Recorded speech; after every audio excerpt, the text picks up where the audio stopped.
আমরা জাতি হিসেবে মাছে ভাতে বাঙালি। মাছ ছাড়া যেন বাঙালির চলেই না। তার উপরে হয় যদি ইলিশ মাছ, তাহলে তো আর কথাই নেই।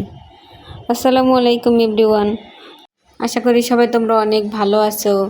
তো আজকে চলে আসলাম একটি মাছের ব্লগ নিয়ে। তোমাদের ভাই মৎস্য ব্যবসায়ী হওয়ায় যখন তখন বাসায় মাছ নিয়ে চলে আসি। আজকে ইলিশ মাছ নিয়ে চলে আসছি। এমন ইলিশ দেখি কি লোভ সামলানো যায় বলো তো? সামনেই যেহেতু ইলিশের সিজন, বাসার ফ্রিজ সব ভর্তি করে ফেলবে ইলিশ মাছ দিয়ে।